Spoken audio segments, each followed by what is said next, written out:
आज हम पढ़ेंगे एक्सट्रीम एनवायरनमेंट बायोटेक्नोलॉजी यानी समुद्र और स्पेस जैसी कठिन परिस्थितियों में बायोटेक्नोलॉजी का उपयोग। सबसे पहले समझते हैं एक्सट्रीम एनवायरनमेंट बायोटेक्नोलॉजी क्या होती है। इसका मतलब है ऐसे जीवों का उपयोग करना जो oceans, deep sea, polar region और स्पेस लाइक कंडीशंस में रहते हैं, और उनसे नई टेक्नोलॉजी और प्रोडक्ट्स बनाना, जैसे मेडिसिन, एंजाइम्स, बायोफ्यूल, बायोमटेरियल्स और लाइफ सपोर्ट सिस्टम। अब इस टॉपिक को हम दो पार्ट में समझेंगे, पहला मरीन बायोटेक्नोलॉजी और दूसरा स्पेस बायोटेक्नोलॉजी। अब शुरुआत करते हैं, मरीन बायोटेक्नोलॉजी क्या है। मरीन बायोटेक्नोलॉजी में समुद्र के अंदर पाए जाने वाले marine microbes, algae, seaweeds, sponges, corals और डीप सी ऑर्गेनिजम्स का उपयोग किया जाता है। इनसे हमें मिलते हैं bioactive compounds, industrial enzymes, biostimulants और बायोमटेरियल्स। अब इसके एप्लीकेशंस देखिए। सबसे पहले फूड और न्यूट्रिशन। सीविड्स से फूड एडिटिव्स, प्रोटीन और न्यूट्रिशनल सप्लीमेंट्स बनते हैं। ये क्लाइमेट रेजिलिएंट फूड प्रोडक्शन में मदद करता है। दूसरा, इंडस्ट्री और बायो मैन्युफैक्चरिंग। सीविड से एगर, कैरेजीनन और एल्जिनेट्स बनते हैं। इनका उपयोग फूड प्रोसेसिंग, कॉस्मेटिक्स और फार्मा कैप्सूल में किया जाता है। तीसरा, एग्रीकल्चर। सीविड आधारित बायोफर्टिलाइजर और बायोस्टिमुलेंट्स फसल की ग्रोथ बढ़ाते हैं और पौधों की स्ट्रेस टॉलरेंस बढ़ाते हैं। चौथा, एनवायरनमेंट। मरीन माइक्रोब्स का उपयोग बायोरिमेडिएशन में किया जाता है, जैसे वेस्ट वाटर ट्रीटमेंट और ऑयल स्पिल क्लीनअप। पांचवा, एनर्जी।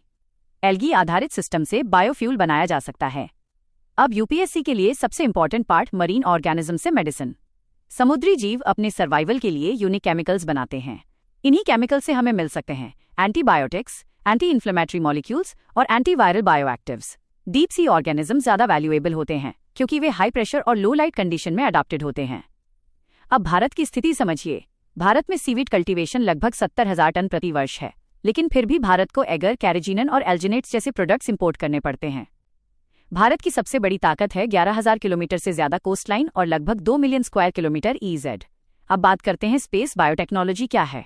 स्पेस बायोटेक्नोलॉजी का मतलब है माइक्रोग्रेविटी और रेडिएशन जैसी कंडीशन में माइक्रोब्स, प्लांट्स और इंसानों पर रिसर्च करना। इसके मुख्य एप्लीकेशंस हैं एस्ट्रोनॉट्स में मसल लॉस और इम्यूनिटी रिसर्च, रेडिएशन प्रोटेक्शन के लिए सॉल्यूशंस, स्पेस फूड प्रोडक्शन के लिए एल्गी और माइक्रोब आधारित सिस्टम, लाइफ सपोर्ट सिस्टम जैसे ऑक्सीजन जनरेशन और वेस्ट रिसाइकलिंग, और स्पेस में बायोमैन्युफैक्चरिंग यानी स्पेस में मेडिसिन और बायोमॉलिक्यूल्स बनाना। आईएसआरओ का माइक्रोग्रेविटी बायोलॉजी प्रोग्राम माइक्रोब्स और एल्गी पर एक्सपेरिमेंट करता है।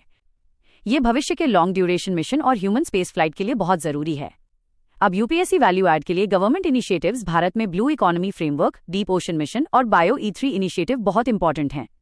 इसके अलावा CMFRI जैसे संस्थान और स्टार्टअप्स जैसे C6 एनर्जी भी इस क्षेत्र में काम कर रहे हैं। अब निष्कर्ष, मरीन और स्पेस बायोटेक्नोलॉजी भारत को नई मेडिसिन, क्लाइमेट रेजिलिएंट इंडस्ट्री और आत्मनिर्भर भारत